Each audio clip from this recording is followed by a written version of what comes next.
La paracha de Kitavo, c'est une paracha qui est lourde, très très chargée parce qu'elle mentionne toutes les malédictions de Moïse qui s'adressent au singulier et non pas au pluriel. Vous savez que dans la Torah, deux fois les malédictions apparaissent. Une première fois à la fin du Lévitique, dans la paracha de Bechukotai, où c'est Dieu qui s'adresse au peuple et s'adresse au pluriel. Et là, dans ce chant du cygne de Moïse, Moshe Rabbeinu reprend ses malédictions. Et d'ailleurs, il va les doubler. Il y en a 100, 100 moins 2, il y en a 98 très exactement. Et donc, c'est tout l'objet de cette paracha de Kitavo. D'ailleurs, c'est intéressant parce qu'on me disait, on est de retour de vacances. Il serait temps parce que la semaine dernière, c'était Kitsetse, lorsque tu sortiras, lorsque tu partiras. Et Kitavo, ça veut dire quand tu arrives. Donc, oui, effectivement, il est l'heure de rentrer. Donc, Vaya Kitavo, cette paracha commence par de belles mitzvot, en l'occurrence celle des Bikurim. Vous savez qu'on mentionne dans le Midrash sur la Megillat Esther, qui rappelle, d'ailleurs le Talmud aussi le fait, quand un chapitre ou quand un sujet commence par Vehaya et non pas Vayehi, Haya veut dire ce fut. Et Vehaya, c'est un verbe conversif qui remplace le futur le passé, pardon, en futur. Donc c'est pour augurer le meilleur. C'est pour nous annoncer de bonnes nouvelles.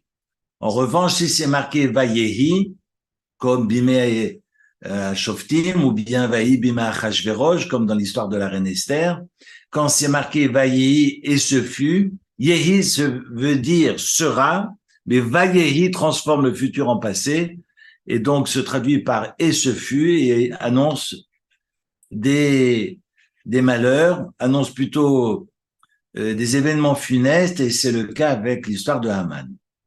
Vehaya, et ce sera qui t'avoue la Haaretz lorsque tu arriveras sur la terre, que Dieu te donne, ce sont les premiers versets de cette paracha de Kitavo, et l'on rappelle cette mitzvah extraordinaire des prémices, des bikurim, qui ne concerne évidemment que les fruits d'Eretz Israël. Ça ne concerne pas les ananas ou les bananes. Il s'agit des fruits d'Israël. Certains disent que ça ne concerne que les 5 derniers fruits parce que Eretz Rita ou Seora, le blé et l'orge, tant qu'ils ne sont pas transformés, ne peuvent être consommés. Donc, il s'agira plutôt des 5 derniers fruits. En tous les cas, il y a débat, mais concernant ces fruits d'Israël, eh bien, la Mishnah, c'est dans un traité parmi le Talmud qui s'appelle Bikurim. On mettait un petit fil autour des premiers fruits qui surgissaient sur l'arbre, et puis on emportait ce fruit euh, dans l'enceinte à Jérusalem, dans le temple de Jérusalem, pour procéder à un cérémonial qu'on appelait le cérémonial des Bikurim.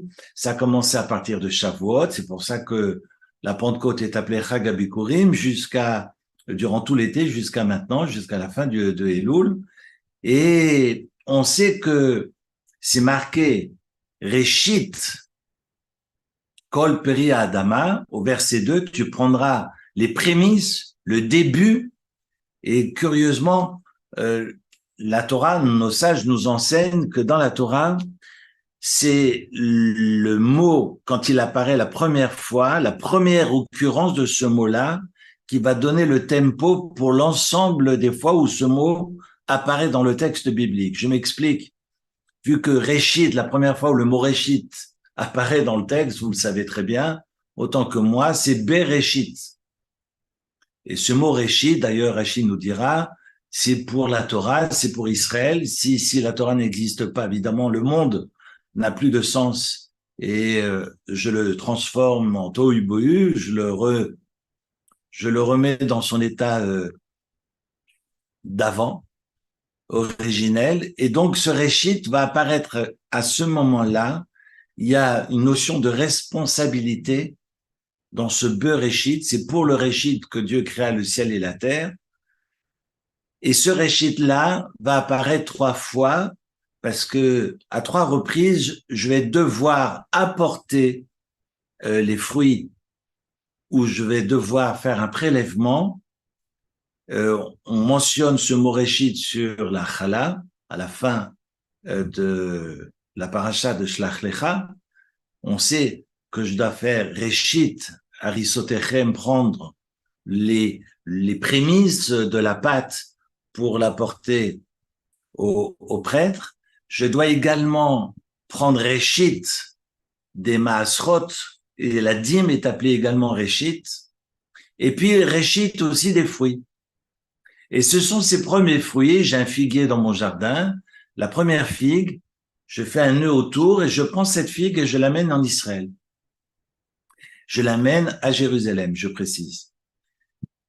Et curieusement, on pourrait penser que si c'est un agriculteur qui a 3000 tonnes de figues, de figuiers, enfin, je sais pas, il a des champs, des kilomètres de champs chez lui, eh bien, qu'il prenne ses prémices pour les apporter au temple, parce qu'à l'époque, il n'y avait pas de train. Je sais qu'il y a un nouveau train maintenant qui monte à Jérusalem. Il y a des trams, il y a des autocars, il y a des taxis qui roulent comme des fous. Bon, enfin, on trouve toujours des moyens pour aller vers Jérusalem apporter ces fruits-là.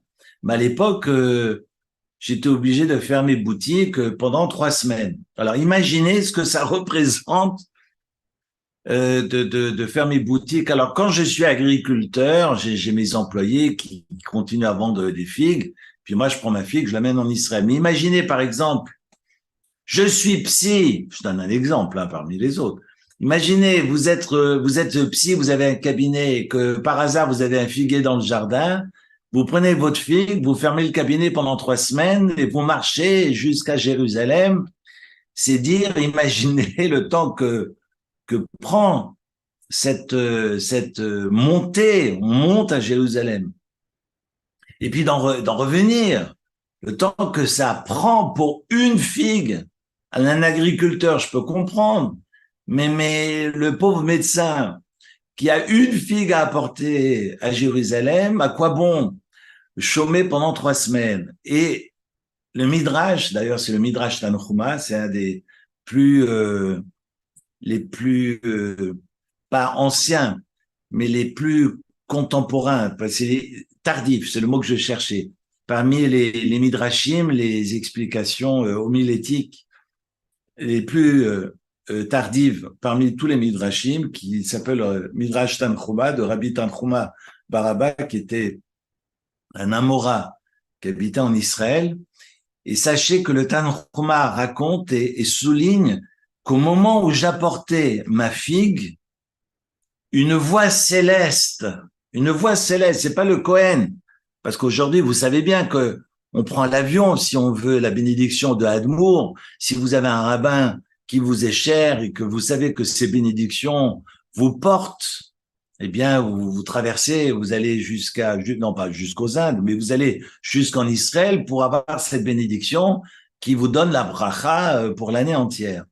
Eh bien, mieux encore, ce n'est pas le Hadmour, c'est pas le Rebbe, c'est la voix céleste que nous pouvions entendre qui disait Tiske les Shana Haba.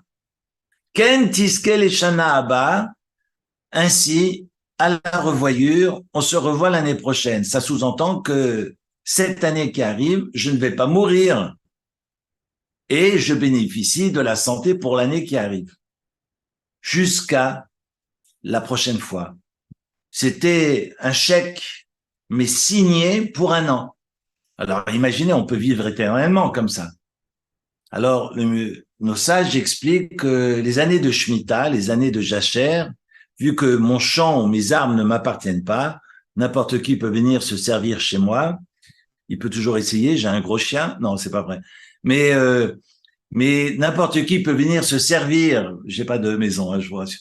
Mais n'importe qui peut venir se servir et prendre mes figues. Donc, je n'avais pas cette batte-colle, cette voix céleste qui me garantissait une année tranquillou.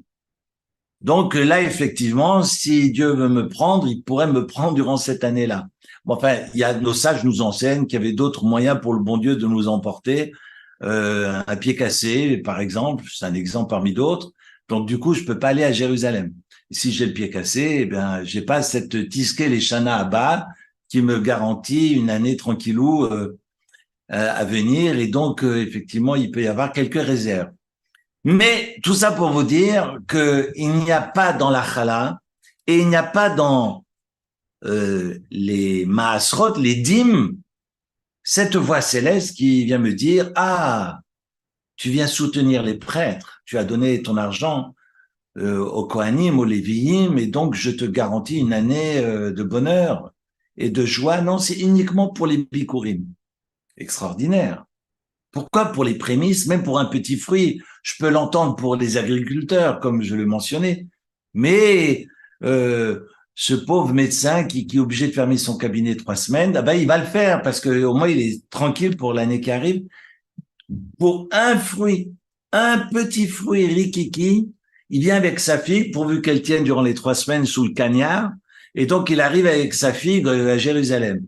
La Mishnah nous raconte, bon, j'aime bien donner un peu faire le show autour de, mais en fait, c'est pas anodin parce que la Mishnah nous dit que c'était vraiment le spectacle dans Jérusalem. Parce que tout le monde vous accueillait, c'était la fête, c'était la fanfare. Imaginez la fête durant tout l'été dans les murs de Jérusalem, en son temps. Pourquoi? Le Maharal de Prague, d'ailleurs, qui est décédé aujourd'hui, le 18 Elul, c'est aujourd'hui la Elula du Maharal de Prague. Le Maharal de Prague explique, c'est le papier que j'ai partagé vendredi, qui explique que Bikurim vient de Bechor, le Bet, le Kaf et le Resh. Vous avez ce mot qui apparaît comme ça, vous l'avez sous les yeux dans les commentaires. Donc, je pourrais pas vous donner d'indication de chapitre et verset. Reshit kol peri adama, donc les premiers fruits, ce qu'on appelle les bikurim, ça s'écrit bet, kaf et resh. Et le bet, la lettre bet, c'est la deuxième des unités. Le kaf est la deuxième des dizaines et le resh est la deuxième des centaines. C'est intéressant. 2, 20, 200. Bikurim, qu'on appelle les prémices, ce sont ses premiers fruits. Dieu est juste en train de nous rappeler que le Tout-Puissant, c'est lui. Ce n'est pas l'homme.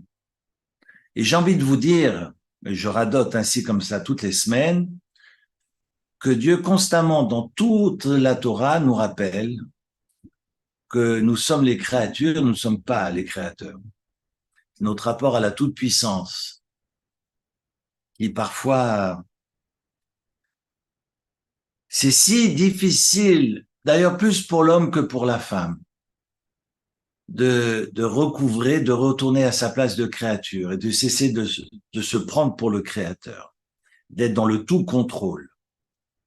Et donc on rappelle au paysan qui a sué pendant toute une année et de lui dire si ça a poussé, eh bien bravo, mais reconnais le créateur.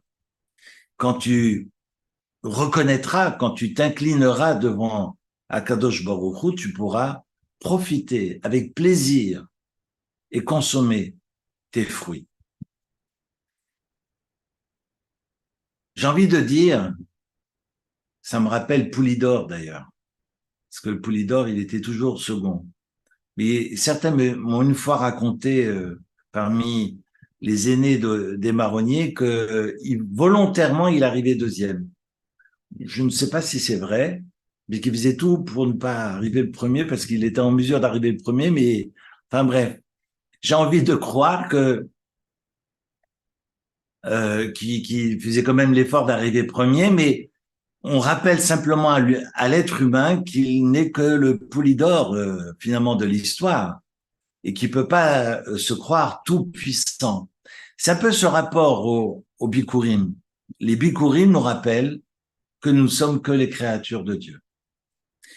Et donc, j'apporte ce réchit, et il n'y a rien de plus extraordinaire que d'apporter les Bikurim au temple et de pouvoir évidemment se garantir d'une année supplémentaire dans la joie et le bonheur.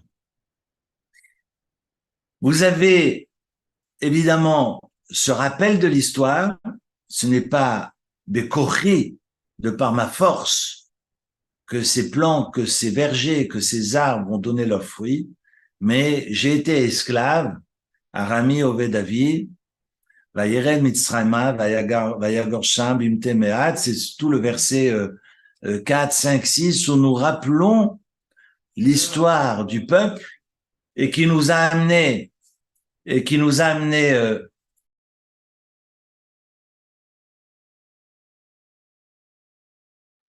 pardon, on m'interpelle.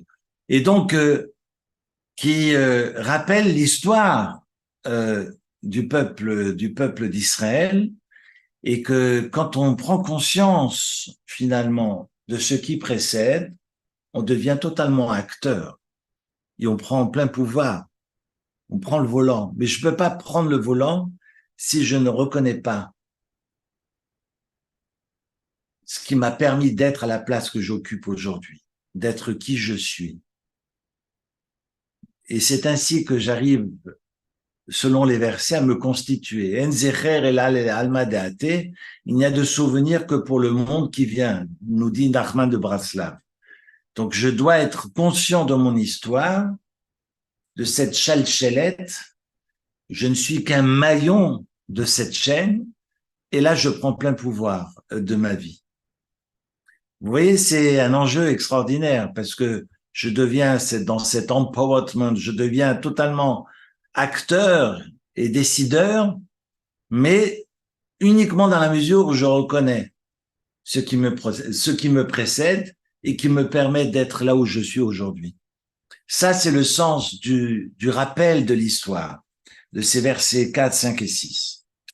Et j'en viens à un passage que j'aime beaucoup, et ce sont les seules fois d'ailleurs où ces mots apparaissent dans la Torah. C'est la troisième montée, Hayom Hazeh. C'est le verset 16 du chapitre 26, verset 16. J'enlève mes lunettes, j'ai du mal à lire. 16, 17 et 18. On nous dit, aujourd'hui, l'Éternel ton Dieu, Metzavecha la'asot et kol hachukim ha'ele vet hamishpatim, t'ordonne d'accomplir ces lois, ces commandements, tu les observeras, veshamarta ba'asita otam, et tu les feras de tout ton cœur, toute ton âme. Et Hashem he'emarta hayom. On est dans une forme factitive, c'est intéressant, ce he'emarta. Bon, ça vient du verbe amor, non pas amor les vaches, mais amor, le verbe en hébreu, aleph mem resh, qui veut dire dire. Emir, c'est le efil. C'est le faire actif. Vous voyez, parce qu'il y a aussi le faire passif. Emarta, on pourrait dire le faire dire, et les Larousse vous traduiront distinguer, mettre en exergue, mettre en avant. D'ailleurs, vous avez la même forme au verset 18, Vadoshem et l'Éternel, He'emirechayom, te distingue aujourd'hui. Peut-être que le mot émir en français vient de là, le distinguer. He'emirecha. D'ailleurs, c'est la seule fois où vous avez cette forme grammaticale dans toute la Torah.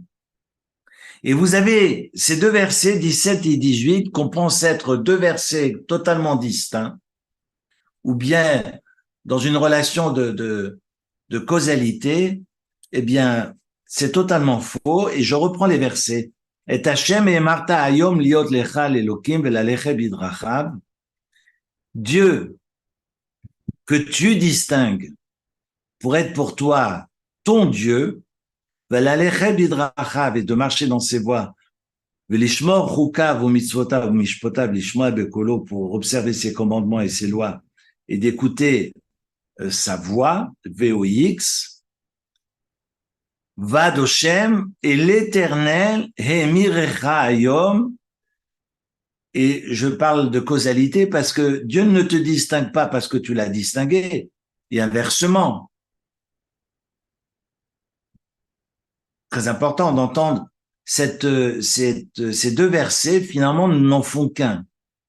Et je vais expliquer pourquoi. Badoshem et Merecha Ayom, Dieu te distingue aujourd'hui, liot lo, pour être pour lui, les Am Segula, un peuple choisi. Mais pourquoi? Lishmor kol mitzvotav.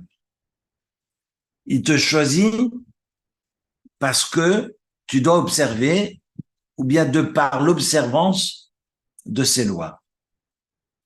On est loin de la notion de peuple élu qui est évidemment très péjorative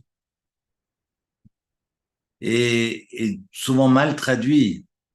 J'ai envie de dire que c'est une élection de par les devoirs et non pas de par les droits. Noblesse oblige. On s'inscrit dans des obligations et non pas dans des droits. Et cette obligation ou ces obligations, ce sont les mitzvot que je te demande d'observer. Et c'est uniquement à travers les mitzvot, les commandements que tu observes, que je te choisis. En fait, cette, entre guillemets, j'ai envie de dire, cette élection, c'est-à-dire que Dieu choisit Israël et comment ça se manifeste par le fait que le peuple d'Israël ait choisi Dieu comme son Dieu à travers l'observance des commandements. Et uniquement à travers l'observance des commandements. On est loin j'allais dire, d'une religion intellectuelle, c'est l'agir qui donne sens. Et uniquement l'agir qui donne sens. Très souvent, j'entends Naaseh Benishma, cette expression, c'est le leitmotiv qu'on entend très souvent dans les discours rabbiniques. Nous allons faire, nous allons comprendre, faisons, même si on ne comprend rien, mais faisons et puis on aura l'occasion de comprendre. J'ai envie de dire non, le nishma découle du naaseh. Naaseh benishma signifie nous ferons et nous comprendrons. Et j'ai envie de dire que le nous comprendrons est le résultat de naaseh. Et c'est qu'à travers la siya qu'on peut dégager du sens. Et que le sens, finalement, naît de l'agir, naît de l'action.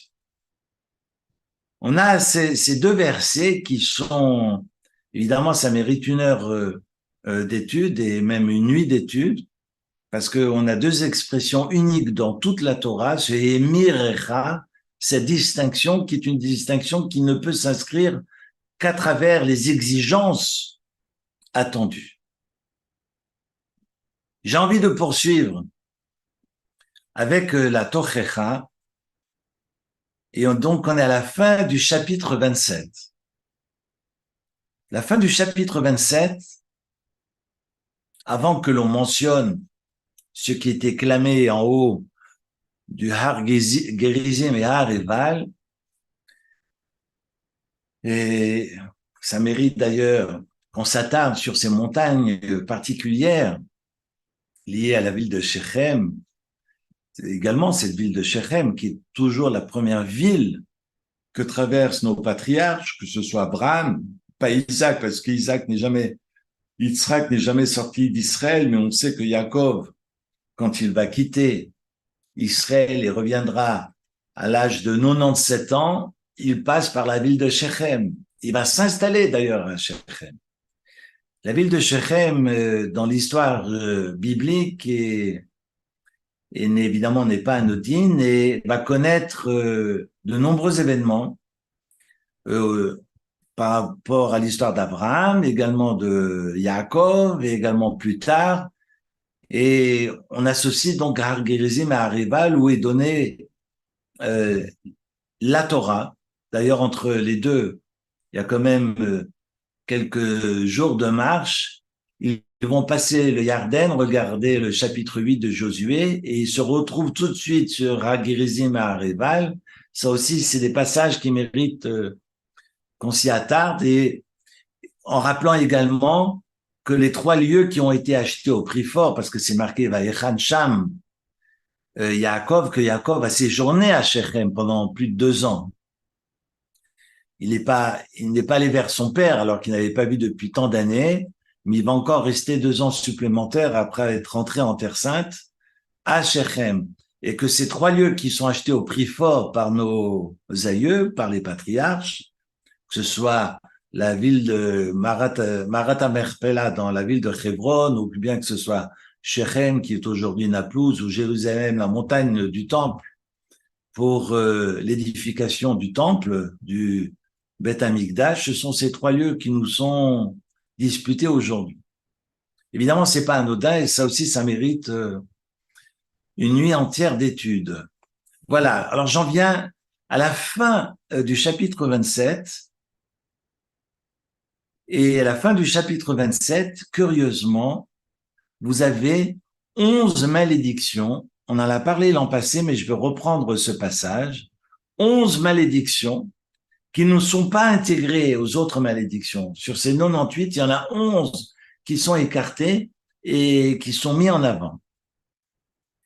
Mis en avant, regardez, ça commence au verset 14 et au verset 15. Toutes ces personnes maudites, il y en a 11, on est à la fin du chapitre 27.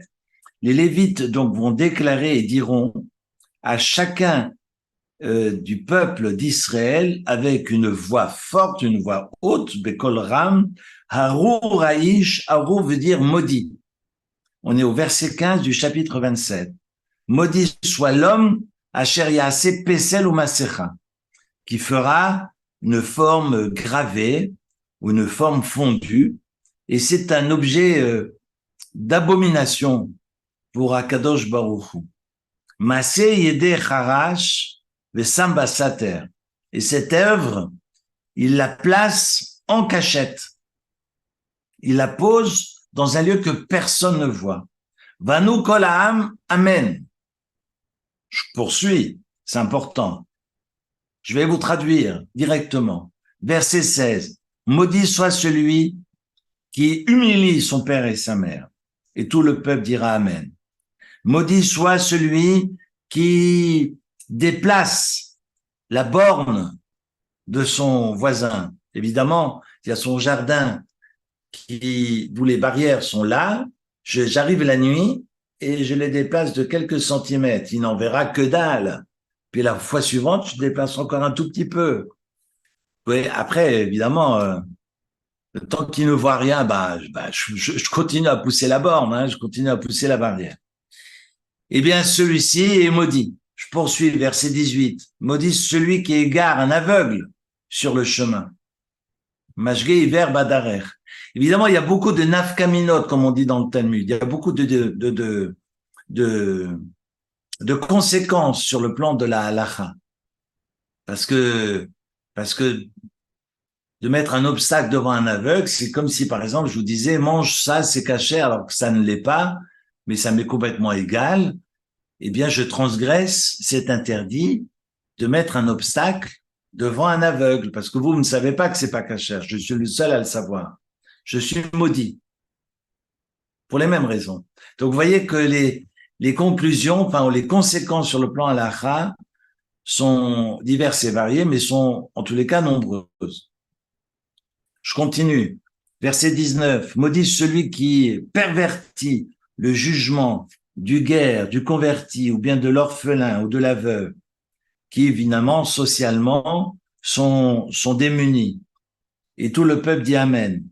Maudit, verset 20, celui qui va avec la femme de son père. Et tout le peuple dit Amen. Celui qui va avec un animal. Et tout le peuple dit Amen. Celui qui va avec sa sœur, ou la fille de son père, ou la fille de sa mère. Je suis au verset 22. Et tout le peuple dit Amen. Maudit soit celui qui s'étend avec sa belle-mère. Et puis le verset 24, maudit celui qui frappe son ami en cachette. Les commentaires que j'ai vus juste avant le cours mentionnent le fait que je n'ai pas frappé la personne, mais on me donne de l'argent pour que je me taise. Hein, j'ai vu les Russes passer, mais je me tais parce qu'ils m'ont ouvert un compte chez eux. Enfin bref. Et tout le peuple doit répondre Amen. Et je continue. Maudit celui qui accepte un pot de vin pour tuer quiconque, une personne d'âme naquit au sang innocent, et tout le peuple répond Amen. Et maudit, et vous entendez bien, maudit soit celui, asher lo yakim et divrei à Torah azot la sototam, qui n'accomplit pas les paroles de la Torah pour les faire ou pour les faire faire, et tout le peuple répond Amen. Pourquoi cette mise à l'écart, pourquoi cette distinction de ces 11 arurim, de ces 11 maudits, et pourquoi ces 11 maudits ne sont pas intégrés à toutes les malédictions qui vont suivre et qui sont lourdes. Si vous ne voulez pas dormir cette nuit, je vous invite à lire tout le chapitre 27 et le chapitre 28, qui sont longs et qui, si vous voulez passer une nuit blanche, c'est la meilleure des... Bref. Pourquoi ces 11 maudits sont écartés du chapitre 28? Eh bien, nombreuses sont les explications. Shimshon Raphaël Hirsch va expliquer que ces maudits-là, ce sont essentiellement des personnes qui sont hypocrites et qui agissent en cachette. Et à chaque fois, vous le voyez dans le texte, à commencer par celui qui a ses statuettes dans sa chambre à coucher, qui a son horoscope, j'allais dire, non, ça n'a rien à voir, quoique, mais en tous les cas, qui a ses statuettes dans sa chambre à coucher, ou bien qui va avec sa sœur, ou avec sa mère, ou avec sa... Et vous voyez également avec un animal, personne ne peut le savoir, ce qui se passe, bechadre chadarim, comme on dit en hébreu, dans la chambre à coucher. De la même manière, pour celui qui pervertit le jugement de la veuve et de l'orphelin ou du converti, ou de celui qui égare l'aveugle sur le chemin. Personne ne sait ce qui se passe. Et vous avez beau vous promener avec une longue barbe, personne ne vous dira, mais vous égarez l'aveugle, c'était pas son chemin. Et l'aveugle, de toute façon, ne peut pas savoir parce qu'il ne voit rien. Comme votre voisin à qui on déplace la barrière, ben, ne sait pas. Le seul à le savoir, et ceux-là sont maudits, parce que le bon Dieu déteste l'hypocrisie. On parle de harurim. C'est pas qu'on est dans une transgression. On est dans des malédictions. Et celles et ceux qui se conduisent hypocritement sont maudits par le ciel. Vous voyez, je peux avoir le col blanc, je peux même mettre une cravate et tromper tout le monde. Que veut dire maudit ou malédiction, s'il te plaît? On est sur des sanctions, les sanctions du ciel. Parce que toutes les malédictions qui suivent, chapitre 28, vous relisez, bon, c'est des horreurs, hein. Des horreurs sans nom, on mange ses enfants. Enfin, si vous regardez, relisez le texte, oui, j'ai lu. Ça fait froid dans le dos et pour passer des nuits blanches, il n'y a rien de mieux. Mais d'ailleurs, mon père, de son vivant, de mémoire bénie, me disait, mais il y a des passages il me disait quand j'étais gosse, il y a des passages que j'ai vécus. Quand vous avez à la fin du Lévitique, à l'Énidaf, que ces feuilles mortes lui faisaient peur, et évidemment, quand on marchait sur ces feuilles mortes, ce sont ces bottes qui marchaient sur les feuilles mortes, c'était que des feuilles mortes. Et lui était caché, il avait la trouille de ces feuilles mortes qui faisaient du bruit. Et le texte, c'est un texte dans le Lévitique, relisez à la fin du Lévitique. Et mon père me disait, mais ça, je l'ai vécu. Alors, voilà, je veux pas étudier le chapitre 28. D'ailleurs, vous savez que on a l'habitude pour lire ce chapitre 28, parce que ça fait partie des montées, on a 7 montées. Dans chaque section, dans chaque paracha, on fait monter les gens à la Torah. Et généralement, personne ne veut monter pour le passage des malédictions. Qui veut monter pour les malédictions? Évidemment, personne ne monte. Alors, généralement, c'est le chazan. votre serviteur qui monte chaque année pour les malédictions. Voilà, donc voilà, je prends sur moi. Mais c'est intéressant que il y a une superstition. La superstition n'a pas de place dans la tradition juive, mais il y a une comme ça, voilà, c'est dans l'air. Et puis on sait que la 6e montée de la paracha de Kitavo mentionne ces malédictions. Et puis il y en a pas qu'un peu. Hein, c'est 3 colonnes pratiquement dans les rouleaux de la Torah. Eh bien, loin de nous, ceux qui connaissent le texte n'ont pas du tout envie de monter. Alors, soit je fais monter un ignorant, mais c'est pas juste, soit je monte moi, et donc j'ai l'habitude de monter moi. Bref, je reviens à mes moutons. Ces maudits-là, ces Harurim, sont maudits parce que justement, ils agissent en cachette. Et c'est le dernier qui est assez surprenant. Le dernier dit, Arur asher lo yakim et divrei Torah azot la sototam. Et Shimshon Raphaël Hirsch dit que est maudit celui qui ne partage pas la parole de la Torah. Mais le hakim, alors on peut lire le hakim, ça veut dire d'élever, comme les hagbia en hébreu. C'est pour ça que certains traduisent dans le Talmud, dans le Yerushalmi, dans le traité de Sota, qu'il s'agit de montrer le Sefer Torah. C'est-à-dire que vous êtes avec votre Sefer Torah et je dois faire le tour du pupitre pour que tout le monde le voit, puisse voir.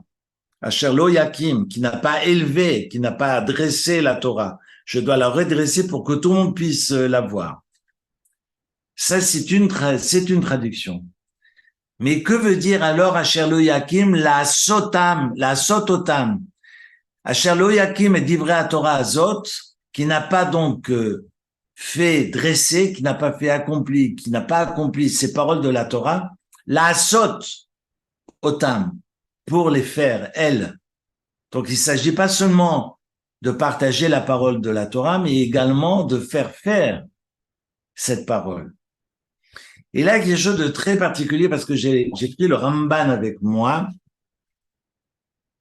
De semaine en semaine, je commence, alors j'espère ne pas me tromper, parce qu'on a l'impression qu'on comprend un texte, alors et c'est fort possible que je comprends absolument rien, et que je crois que je comprends, alors que je comprends que dalle, mais le Ramban, vous savez qui est le Ramban Nachmanide, pas Maïmonide, hein.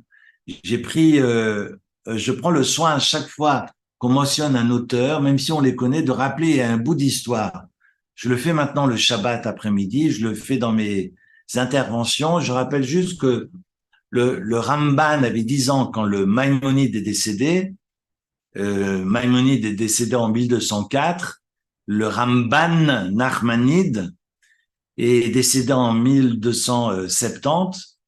Et puis vécu en Espagne, Catalogne, et puis il a dû fuir parce qu'il était évidemment proche du roi d'Aragon, mais vous aviez ce juif qui s'était converti au christianisme et qui a voulu ce fameux débat, ce qu'on appelle la fameuse dispute en 1263, la dispute de Barcelone, et cette dispute que évidemment le Ramban a réussi à vaincre ce converti. Il a réussi à sortir vainqueur de ce débat, mais a suscité la colère des dominicains, et le roi lui a conseillé vivement de plier bagages et de partir. Il y a toujours ce qu'on appelle un mal pour un bien, parce que quand il est arrivé en Israël, parce qu'il fait partie de ceux qui prônaient la Aliyah, le Ramban, hein, et qui va plier bagages et qui en 1263, 1264, après un long voyage, va s'installer en Israël et va redonner de la lumière à ces colonies juives qui ont toujours habité en Israël, mais qui étaient infimes, et qui a permis à bon nombre de juifs à travers le monde à regagner la terre d'Israël, la terre sainte. Parce qu'on est juste après les croisades. Et donc les croisades ont vidé la terre sainte de ces juifs. Le Ramban va permettre à bon nombre de communautés à retourner sur la terre sainte. On ne sait pas où il est enterré, d'ailleurs. sais pas si c'est à Yerushalayim, si c'est à Akko. On sait que la tombe du Rambam est à Tibériade, parce qu'après sa mort au Caire, on a conduit son corps jusqu'en Israël, et puis on vient pèleriner maintenant à Tibériade auprès de la tombe du Rambam, mais on ne sait pas où est le Ramban. Enfin voilà, tout ça pour vous dire, quand on connaît les personnages, on peut aussi comprendre l'état d'esprit. Enfin, je pense, j'imagine. Alors, je crois comprendre un tout petit peu de Nachmanide, mais je le redécouvre de semaine en semaine. Ça fait quelques mois que je suis plongé dans le Ramban, et je vais vous lire juste un passage qui me plaît beaucoup.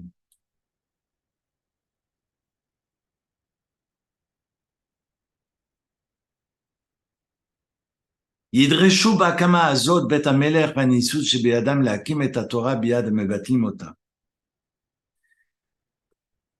Et il dit, alors je vais vous le traduire, même si la personne qui a étudié est un grand juste parmi Israël, et qui est un tzaddik gamour b'ma'asav, dans ses actes, il est reconnu comme le plus grand des barbus. C'est une image d'Épinal.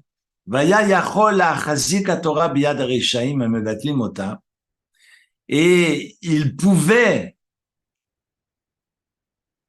convaincre autour de lui toutes ces personnes qui négligeaient la Torah, de pouvoir les rapprocher, de les convaincre et de faire la Torah.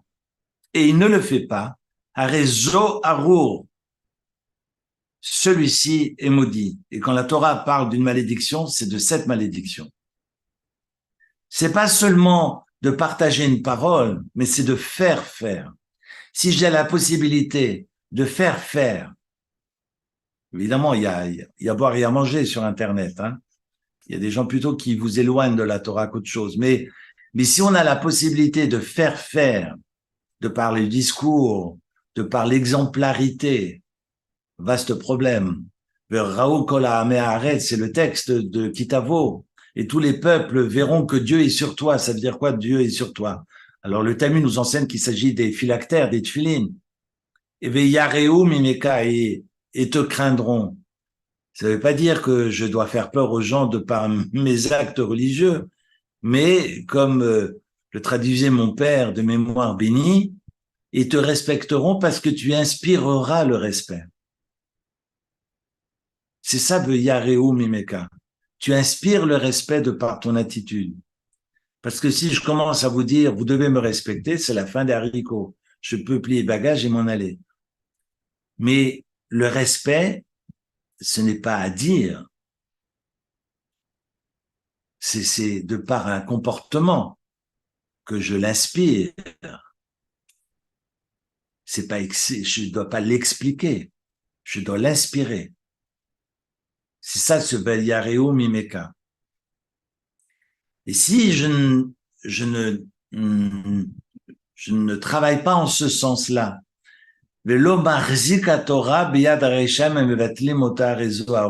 parce que j'ai la possibilité, j'ai la possibilité de faire en sorte qu'autour de moi, les gens me suivent, et je ne le fais pas, et je suis égoïste, et je ferme le rideau, et advienne que pourra, après moi le déluge, eh ben je suis maudit. Mais c'est un enseignement extraordinaire, je vais terminer là-dessus. Parce qu'on pourrait très bien penser que j'ai la bénédiction à partir du moment où je ne transgresse rien. Je ne tue personne, je ne maudis personne, j'ai des pensées pures, parce que évidemment, il ne s'agit pas seulement de ne pas tuer, mais il faut aussi savoir ce qui se passe dans la tête. Je n'exprime absolument rien de mal sur personne. Et est-ce que je suis béni par le ciel? Le ciel me dit non. C'est pas ça la bénédiction. Et je pourrais effectivement me contenter de n'assassiner personne. Mais c'est pas ça la bénédiction. La bénédiction, c'est Shur Mera va à Setor. Ce que nous enseigne le roi David dans son psaume 34. Le psaume 34 dit Shur Mera va à Setor. Écarte-toi du mal. Mais le fait de s'écarter du mal, on n'est pas dans le bien. Le bien, il n'est pas dans le fait qu'on se soit isolé du mal. Ah, je ne traîne plus avec ces jeunes. Ouais, mais je ne suis pas encore dans le bien. Pour être dans le chemin, dans les voies du juste, et dans les voies justes, va à cet homme et fais le bien. Donc ce n'est pas passif, mais c'est actif. Et c'est peut-être ça que nous enseigne le texte à la fin du chapitre, à la fin du chapitre 27. Je ne peux pas rester les bras croisés et clamer sur les toits. Je ne suis parti avec personne, ni avec aucun animal, comme extraordinaire d'ailleurs. Qu'on compare celui qui part avec une chèvre avec celui qui ne partage pas la Torah. Parce qu'ils sont maudits les deux. Vous pourriez me poser la question, mais attends, là, il part avec une chèvre, je peux imaginer dans mes représentations, mais pourquoi mettre sur le même niveau celui qui ne partage pas la Torah? Ben oui, ça, je vous laisse penser parce que ça m'a travaillé toute la journée. Pas la chèvre, mais celui qui ne partage pas la Torah. Bref, Asherlo Yakim, la sototam, pour faire. Je peux prôner, je peux avoir un discours, je peux motiver, je peux encourager, je peux essayer de donner du sens et partager ce sens à ma vie, mais je peux partager le peu que je sais. Et je ne le fais pas. C'est dramatique. Parce que la Torah m'enseigne que le bien, c'est actif. C'est pas juste de laisser faire, mais c'est actif. Je dois agir et je dois bâtir. Sur ce, je vous souhaite une très très belle soirée. Elle le sera grâce à toi. Merci beaucoup, Eric. Merci beaucoup. Merci. Bonne soirée à tout Bonne le monde. soirée. Oui, un grand merci. Bonne Merci. soirée. Très grand merci. Merci infiniment. RF Merci. Merci. Merci beaucoup. Et rêve tov.